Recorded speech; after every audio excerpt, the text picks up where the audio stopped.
Bismillah ar-Rahman ar-Rahim. Inna alhamdulillahi wassalatu wassalamu ala rasulillah. Assalamu alaikum. You're listening live to Iman One Radio here in Wolverhampton, Walsall and North Birmingham and beyond.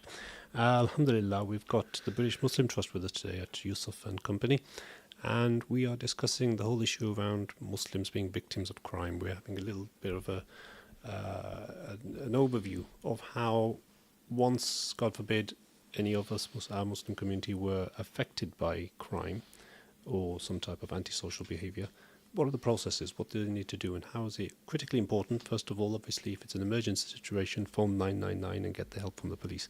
But thereafter, how can you then use the British Muslim Trust in order to make sure that what has happened to you is logged, and use their support, use their services to be able to really hold your hand and take you through the process, the ensuing processes that may occur as a result of that report of crime?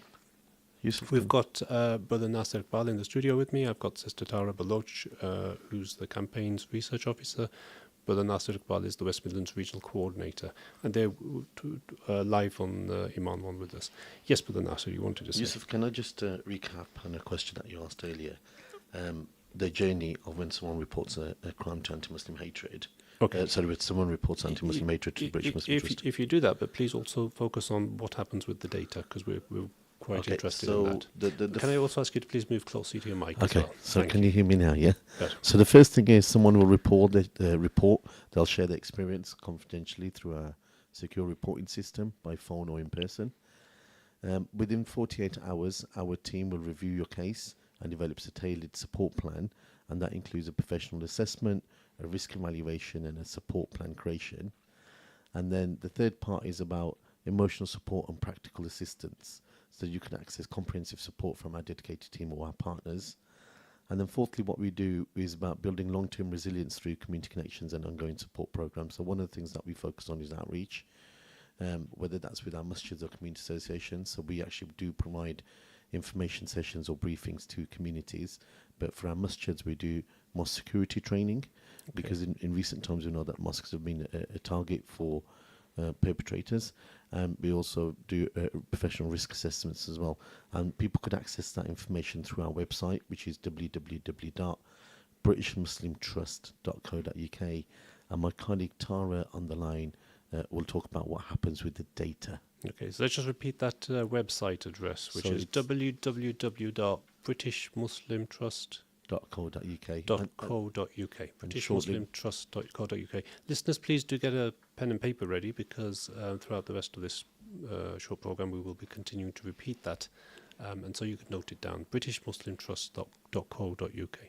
And Sister Tara, you want to come in with the data, what happens with the data and the impact of collecting this data? Yeah. So the data is really important to us, and when we collect victims or witnesses information, that is kept entirely confidential. So your name, your address, the specifics of what has happened to you is kept entirely confidential. As we are a government partner, the government are keen to know numbers and hotspot areas. So what we've noticed recently is that Birmingham has been a hotspot for anti-Muslim hate, and that is the kind of data that is then shared with the government. But there are no specifics in terms of any identifying features of the individual, of the victim or the witness, that is shared with the government. And you will be able to read more information on our website, which is britishmuslimtrust.co.uk. Tara, can I just add, Brother Yusuf, as well to that? You don't have to be just a victim of anti-Muslim hatred to report it. You could be you could be a witness of anti-Muslim hatred to report it as well. So you don't just have to be a victim. If you witness something that's taken place that you think is of anti-Muslim nature or Islamophobia, then you could always give us a call. And I think it'd be useful for the listeners to know that we also have a WhatsApp number and a helpline number, and they're both the same. And they are 0808 172 3524. So that's 0808 172 3524. Excellent, thank you very much for that. So we collect the data, we are able to analyse that, we're able to find trends and patterns and be able to, for example, like you said, Birmingham is a bit of a hotspot at the moment, unfortunately. how are we, Brother Nasir or Sister Dara, how are we now then using that data to inform policy? How are we then going back to the government and saying, let's start getting some action in place? So, from my perspective, Brother Yusuf, and Tara could chip in a second, that our chief executive and chairman have quite high-level strategic meetings with different partners to showcase the data and basically say, look, these are what is coming through, and these are what some of the interventions that we need. So, for example, in the Midlands, we're dealing with a really high-profile case where we're working with our partners to make sure that this institute is quite safe from its ongoing daily issues. So we're able to do that, and we're able to escalate matters quite quickly because of the connections that we have. So whether that's through a local authority, whether that's through a policing partner, whether that's through another government agency. But I know regularly that our chief executive and our chairman and our colleagues meet with partners such as the Ministry of Housing, Community and Local Government, such as Home Office and other partners. I mean, Tara, have I missed anything there? No, I think you've hit the nail on the head. I mean, the real thing is the data informs policy such as funding for mosque security, which is the big thing at the moment. With the rise in mosque attacks, what BMT are doing is utilising the data that has been reported from the mosques themselves. We go to the Home Office and we say, look, there actually needs to be more funding. But what's more important than that, the systems in which mosques can apply for funding needs to be far easier.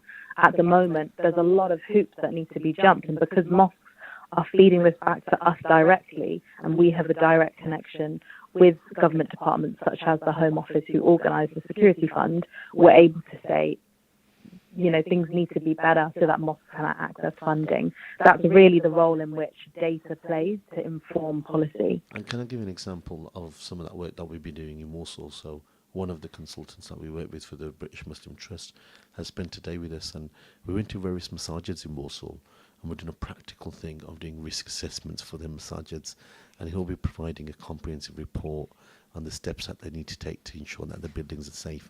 And that's a practical thing that we're doing. And then previously what we've also done is deliver training to the community and its volunteers, because we understand some of the massages probably haven't got the capacity financially or to put on security 24 hours a day. But we always know that there's generous people in our community who are volunteers, and they support our massages and look after them and protect them, and we provide the capacity building for that. So that's another service that's available to us that people could access. Okay. So what we're really saying, the message to go out to listeners in the community is that the British Muslim Trust have got this remit from the government to be able to go out there, make connection with people who are victims of crime, be able to identify what the nature of those crimes were, and be able to then produce data and then present that data to government.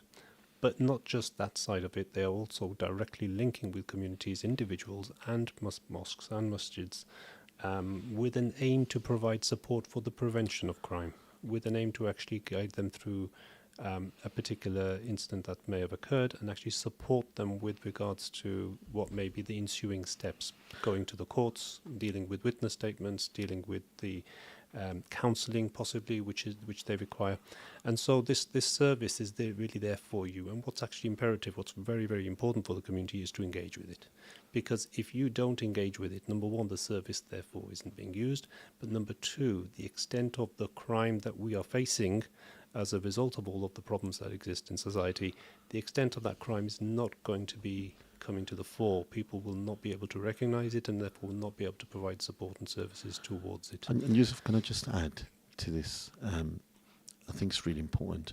We also advocate for our community, and I'm just going to paraphrase something very shortly, and I'm not repeating what the chairman said, but we're not afraid of speaking out for that community as well. So whilst there's a important part of working with partners, for example, our chief executive wrote an article in Guardian newspaper about making the mosque security protection funding more accessible to the masjids. Something that Tara just said. But we're not afraid of also speaking out when I'm, in an appropriate way is what I'm trying to say. So there's a strong campaigning arm. There's a strong campaigning and advocacy arm. And I think our kind of leadership is quite clear on that. We will do that for our communities. But you're only as good as the data you get. So engaging with the community is critical because the information that comes in is what you can work with. Absolutely. If it doesn't Yeah. come in, you're not able to work with it. No, are you? of course, and this is why, like most of Ramadan, but Yusuf started with saying, I spent most of my Ramadan away, iftari time, because I was busy engaging communities, speaking to different people, and getting the message out. Last night we had a very successful event with sisters in Sandwell. Okay, sister. Also on, Go on, sister. sorry. Yep. So just also on the campaign, like we said, I mean, throughout this conversation that we've had, you can hear that, to all your listeners, I say that you can hear how much we're stressing the importance of data and why it's so important to report. And our next campaign that we will be focusing on in the coming months, inshallah, will be on why are Muslims not reporting? Do we still have that mindset of, keep your head down, just do well at school, and as long as you are prosperous for yourself, that will be okay? We're trying to look further deeper into that question of why do our communities not report? If we look at the Jewish community, the LGBTQ plus community, they are all very good at going to their respective helplines and reporting and making sure that their communities know to report as well. So that will be our next campaign within the Muslim community. Would you like me to speak about the online hate campaign Yes, I that we're was just doing going as to well? ask you that. Yeah. So it's not just physical crime happening in face-to-face, it's also online. Tell us a little bit more about that. Sorry, just repeat that again for me. It just cut out. Sorry, online. Please talk about online hate as well. Yes. So online hate since COVID, and this is coming, from all aspects of society affected by the levels of online hate that have been rising, including the Mayor of London, who was at our event just last month, and he said COVID really shifted the way in which people are now far more bolder online. So normally when we see a comment, we might report it to the platform or we might block the user, which is, right things to do. But what we're finding at the moment, especially with platforms like X, is it doesn't meet their threshold of what qualifies as a hate crime. So what we're saying now, and that will be in one of our upcoming campaigns as well, is if you see a comment online that you know very well is anti-Muslim hate and it feels wrong and it's targeting your religion, screenshot it and send it to us on our web form or WhatsApp. So that's britishmuslimtrust.co.uk. And on WhatsApp, we are also the same number as our helpline. So that is 0808 172 3524. You can WhatsApp us on that number just with the screenshot, and we will log that, because at the end of the day, that is anti-Muslim hate, but we're used to seeing it so much online, and that will be one of the other campaigns we're doing, encouraging people to report what they see online, because sometimes the social media platforms, that doesn't meet their threshold, but it should be testing the threshold so that government can change policies, especially on platforms like X. Okay. Can I just share a short story with your listeners? Very quickly, because I did want to just ask a question. If you do that in a bit, because I just did want to touch on media specifically. I mean, we are a very small local community media here, Iman One Radio, but there are obviously media outlets which are much larger than us. And recently, I'm sure a lot of people will recognise and agree that, for example, GB News, you can put that on at any time of the day, and I, as an individual, would say that is deeply offensive, a lot of the things which are said on GB News. Now, to what extent is British Muslim Trust able to record complaints of, for example, large-scale media like that, if people are offended? And of course, freedom of speech is critical, and you have a right to offend, so we're not arguing with that. But where we think it's leading to its incitement, where we think there's comments being made which will actually lead to the types of things we're talking about, people being spat upon and sisters having their hijabs pulled off and all the rest, are we able to come to the British Muslim Trust and report that, the incitement of hatred? Sorry, just cut out at the end again. Are you talking about, for example, with the media as in news outlets? Yeah, news outlets. Yeah. So individuals, if you do feel offended by what you've seen on TV, you are able to report that to us as well. As we'll know, as you said earlier, in fact, that there is a line at the moment that is being tested on freedom of speech and what you are able to say about religions. Nonetheless, at the British Muslim Trust, we log it. We do follow up with the relevant agencies, whether that's Ofcom in this case. and we are able to advocate and see, okay, yeah, are we seeing several reports now saying where Muslims are offended by this, and does those relevant agencies need to take a look at if multiple groups of people are being offended by this and it's on the basis of religion, does that need to be looked at more internally within them? And essentially the British Muslim Trust acts as an advocate for the British Muslim community, and that's a great example that you've mentioned, because we don't get that a lot in our helpline, but it's something that's consistently spoken about in our outreach events. And just when speaking to people day to day, we don't actually report things that we see either on news outlets or on social media, but it is something that people can report to us. So it is also relevant and valid. You can say it's not that you've just been a direct victim of crime, but also the fact that you are offended or you think there's an incitement to crime as a result of one of these organisations. You're able to then report that to the British Muslim Trust as well. The perception of the victim so you if you perceive that as anti-Muslim hate, you are able to report that to us. We will then take it to the relevant agencies and test whether that qualifies as a hate crime. Sometimes it won't, but the important thing is that it gets logged so that we can test the threshold of what in the future can qualify and so on. Excellent. Good. Right, Brother Nasser, you're going to talk about a particular event which you mentioned. So 2 weeks ago, we had a iftar event in Mosul, and just briefly, two colleagues of mine asked me for a photo, which is quite normal. I know the colleagues have posted it onto a social media platform, and within 24 hours, we received over 300 comments of both personal attacks and, most importantly, of anti-Muslim hatred. And I must have at least 15 screenshots, and I reported it to the British Muslim Trust, and I encourage anybody who is suffering either online or offline, you're not alone. The support and the help is available from our team. Do reach out to us. And if you want to share the number and website address again, please. Our number for both WhatsApp and the helpline is 0808 172 3524, and our website address is www.britishmuslimtrust.co.uk. And if there are people in your friends, families, colleagues, please go and share this information, the contact number, the website, because it might become handy to somebody one day. It might be useful for somebody one day. So I'd encourage you to share this information. And if anybody wants to access any other awareness training for both the masjids or for the community, because we offer that through community organisations as well, then you can reach out to us through the website, and someone will contact you. Excellent, good. Right, we're coming up towards the last 6 minutes or so of the show, and I just want to make sure that we've covered all our stops, as it were, and make sure that we are informing our audience about the key roles of the British Muslim Trust and what they do. But before we get into that, I do want to just have a quick chat about Islamophobia. There's been a bit of disquiet of recent times around the whole issue of the definition. What exactly is Islamophobia? And I know political parties were involved with actually trying to spend a lot of time in having reviews and feasibilities and strategies around what the exact definition should be. I don't really want to focus on that. What I want to focus on is the definition exists. How are we as a community being made aware of what the impact of that definition is now, that once we've got an agreed definition of this is Islamophobia, how does that impact us? And what are the British Muslim Trust doing towards working with that definition from a legal point of view? Maybe Sister Tara, do you want to come in on that first? Yeah, sure. So I just want to clearly state the definition which the government released earlier this week is not legally binding. It's there as a framework for organisations to use.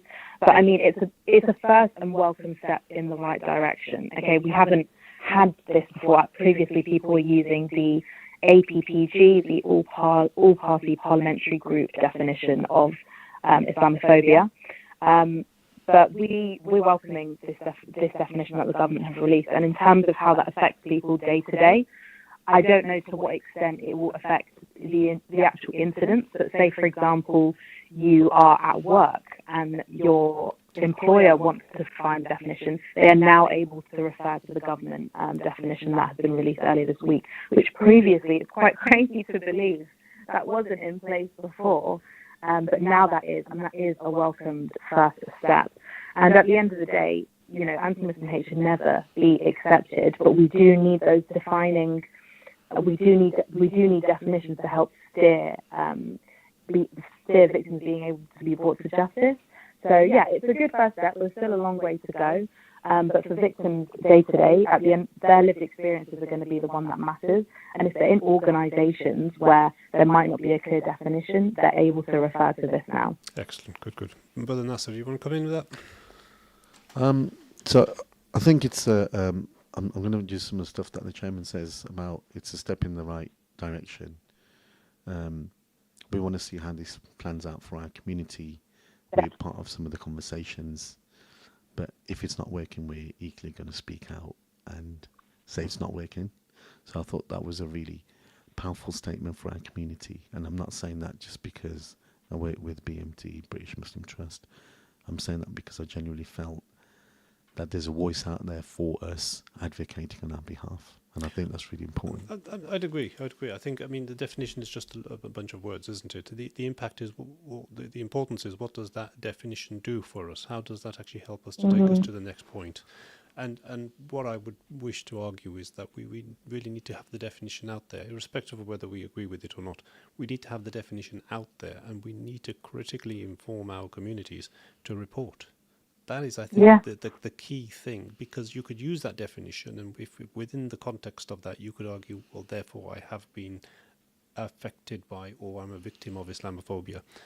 On that basis, you report. When you report, what you're doing is you're logging it, the data is being collected, BMT, British Muslim Trust, are taking that to the government, and then we can make a more coherent argument as to why it is important that we be protected. At the moment, the protection isn't in place because there is an argument, well, the crime doesn't exist. And I think it's important that we help turn people's experience into evidence. Okay. So that wider society understands the true scale of the problem.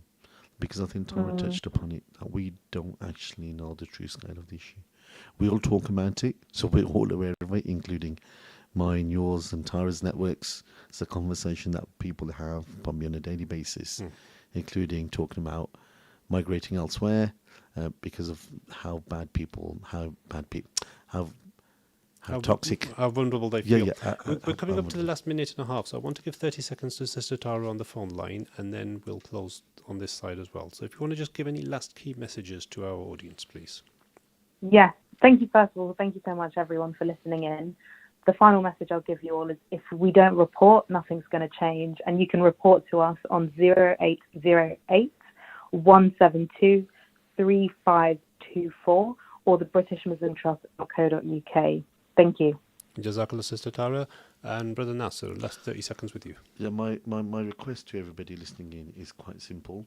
Don't accept hate, just part of life. So whether that's you're a taxi driver, a retail worker, you work in a late night economy, if you or someone you know is a victim of anti-Muslim hatred, please come forward, please report it.